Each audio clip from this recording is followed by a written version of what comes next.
নমস্কার আমার কাছের মানুষ, আমার আপন মানুষ, আপনাদের সবাইকে জানাই ভাঙাচোরা স্টোরির পক্ষ থেকে অনেক অনেক শুভেচ্ছা এবং অভিনন্দন।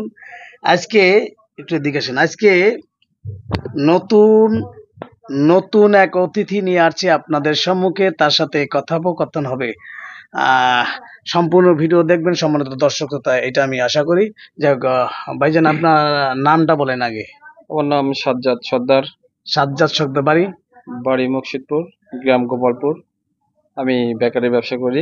এই যে ভাঙাচোরা স্টুডিও, এটা হচ্ছে সাধারণ মানুষের কথা বলে, সাধারণ মানুষের ভাব প্রকাশ করার জন্য আমার এই স্টুডিওতে মানুষ আসে। যাই সাজ্জাদ ভাই, আপনি কোন ধর্মের মানুষ? মুসলিম ধর্মের মানুষ।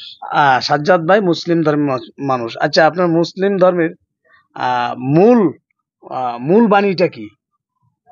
মূল বাণীটা 5 ওয়াক্ত নামাজ কালাম পড়া, ভালো পথে চলা। আমার কথা বুঝেন না আপনি। মূল বাণী ওই যে, যেমন খ্রিস্টানদের একটা মূল বাণী আছে, যেমন ক্ষমা।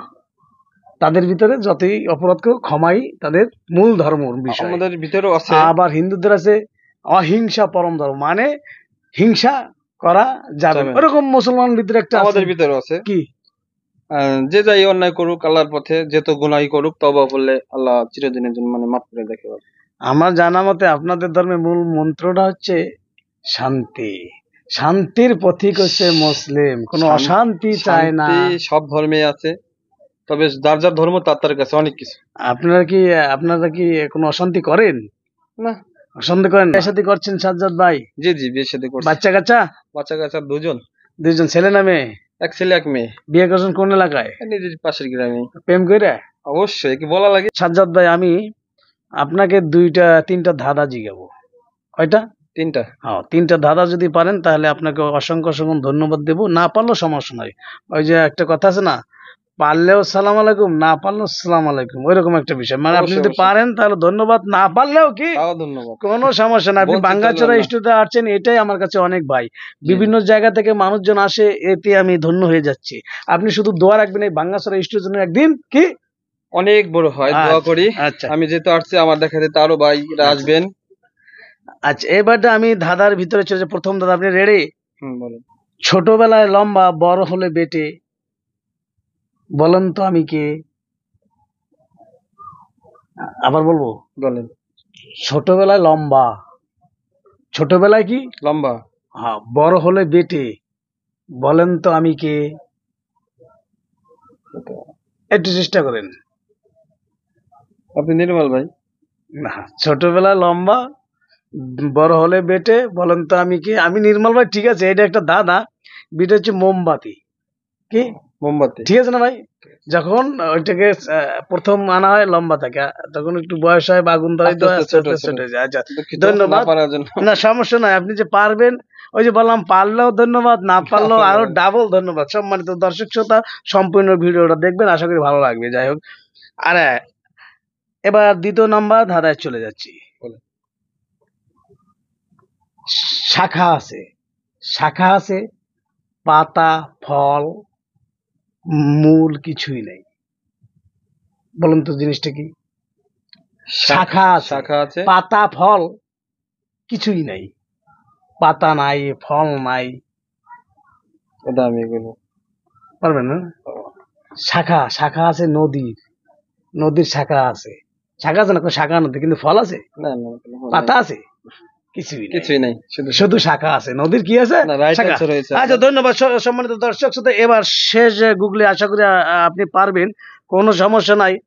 আমার এই স্টুডিওর যে সময়টা আপনাকে দিছি প্রায় শেষ পর্যায়ে, অসুবিধা নাই। কি আপনার কি খারাপ লাগতেছে ভাই? না, খুব ভালো লাগতেছে, আপনার সাথে সাক্ষাৎ করার জন্য খুব ভালো লাগতেছে। আপনার এই কথাগুলো, আপনার এই সাক্ষাৎকার, আপনার এই কথোপকথন সারা জীবন থেকে জমা অনলাইনে। আপনি থাকবেন না, কিন্তু কথাগুলো থাকবে স্মৃতি হিসেবে। মাঝে মধ্যে আমরা টিভিতে দেখবো, আপনার আত্মীয় স্বজন দেখবে, এটাই হয়তো আমি থাকবো না, আপনি এইগুলা দেখে দেখে স্মৃতি মনে পড়বে। এই জন্য আপনাদের সবাইকে ওয়েলকাম। যে কোনো ধরনের লোক হন না কেন, আপনি যে ধর্মের লোক হন, যে পজিশনের লোক হন, আপনি যদি চান আমার এই ভাঙ্গাচোরা স্টুডিওতে এসে সাক্ষাৎকার দিবেন, অবশ্যই আসবেন। আপনাকে সর্বদাই ওয়েলকাম জানাচ্ছি সম্মানিত দর্শক। এবার শেষ গুগলি, শেষ ধাঁধা। মেয়েরা 18 বছর প্লাস হলে যাকে খুশি তাকে দেয়, জিনিসটা কি? 18 বছর প্লাস হলে যাকে খুশি, মানে 18 বছর পার হয়ে গেলে জি, যাকে খুশি তাকে দেয়। যাকে খুশি তাকে দেয়। জিনিসটা কি? হাসি। ছোটবেলা তো আসে বিষয়টা। 18 বছর একটা মেয়ে সাবালিকা হয় 18 বছরে। জি, 18 বছর পার হওয়ার সাথে সাথে এমন একটা জিনিস সে ইচ্ছা করলে যাকে খুশি তাকে দিতে পারে। এটা পজিটিভ না নেগেটিভ? আপনার কি মনে হয়? পজিটিভই মনে হয়। আপনি পজিটিভ চিন্তা করেন, নেগেটিভ চিন্তা করার দরকার নাই। মন। না, মন তো বুড়ো হইলেও মানুষ দেয়, আবার অনেকে দেয়ও না, ভালো লাগে না করে মন দেয় না। কিন্তু 18 বছর প্লাস হলে যাকে খুশি তাকে সে দিতে পারে। এটা বলতে পারবো না। এটা হচ্ছে ভোট। এটা কি? ভোট। ভোট মানে যে মেয়ে বলছি এই জন্য এলো, মানে আপনি নেগেটিভ সাইডটা নিয়ে গেছেন। না, না, আসলে আমি তো আপনার ভোট জিজ্ঞাসি না, এটা নেগেটিভের সাইডটা কিছুই নাই, যেহেতু এখানে হাজার হাজার মানুষ বিদেশ থেকে মানুষগুলো দেখবে। আপনি আপনার চ্যানেলটা ভালো করে ঘুরে দেখবেন, এখানে সৌদি আরবের লোক আছে, ঢাকা থেকে লোক আসে, বিভিন্ন এলাকা থেকে লোক আসে। আমি কি আমার মানে কথার ভিতরে একটু ইয়া থেকে যায়, একটা ঝামেলা মনে হয়, কিন্তু আসলে ঝামেলার প্রশ্ন আমি করি না। এই নির্মল ভাই ইউটিউব চ্যানেলে জি, এই ভিডিওটা পাবলিশ করা হবে। আপনি বলেন তো যে এই চ্যানেলটা একটু সাবস্ক্রাইব করুন, এই চ্যানেলটা সাবস্ক্রাইব করবেন, প্লাস এই লাইক লাইক কমেন্ট শেয়ার করবেন। আর ভাই যেন আরো বড় হইতে পারে এভাবে দোয়া করবেন আপনার জন্য আপনারা। আর শুধু একটা লাইক একটা কমেন্ট শেয়ার তো জাস্ট, এছাড়া আর কিছু না দর্শক। যাই হোক, আমি অনেক কিছু ভাই ভাই আমার 3টা ধাঁধা ধরছে, আমি বলতে পারলাম না, সমস্যা নাই। আন্তরিক ভাবে দুঃখিত। আসলে এগুলো যা একটা আউট নলেজটা কিন্তু অনেকটা মানুষ লেখাপড়া আইবিএ করে, কিন্তু কিছু কিছু মানুষের আউট নলেজটা থাকে না। যেমন আমি কিন্তু আউট নলেজটা আমার কম, না, এজন্য বিষয়টা আমি আউট নলেজ বলতে আপনার অনেক পারলাম আছে, না। আপনার অনেক এজন্য আছে আউট নলেজ। বিষয়টা হচ্ছে ক্যামেরার সামনে আসলে অনেকে একটু ঘাবড়াই যায়। না, এটাও বাস্তব আপনি কথা বলছেন। বাইরে যে চিন্তা করবেন কি, আর এই জিনিসটা ইয়ে আমি পারলাম না। আসলে আপনি বাস্তব কথা বলছেন, আমি কখনো ক্যামেরার সামনে আসিনি, এভাবে কখনো আমার লাইফে বলিনি। এমনি মোবাইলে ছবি তুলছে স্যার, সেটা স্বাভাবিক, ছোট বাচ্চারও পারে, কিন্তু এভাবে কখনো বলা হয় নাই। যাই হোক, আমার মনের আশা পূরণ হয়েছে আপনার চ্যানেলে আসার জন্য, কথা বলার জন্য, ভাঙাচোরা আবার আসার আসবেন, জন্য। আপনাকে ওয়েলকাম। আবার যদি কোনো কথা বলতে চান দর্শকদের এবং দেশবাসীর উদ্দেশ্যে, কখনো যদি মনে চায় যে এই কথাটা দেশবাসীর উদ্দেশ্য বলা দরকার, তখন আবার আপনি আমাকে নক করবেন। আপনাকে থ্যাংক ইউ সো মাচ এই বাংলাদেশের স্টুডিওর পক্ষ থেকে। ধন্যবাদ আপনাকেও দাদা, ভালো থাকেন। আর যদি কেউ কথা বলার ইচ্ছে থাকে ভাইয়ের নাম্বারে অবশ্যই যোগাযোগ করবেন। ধন্যবাদ। আল্লাহ।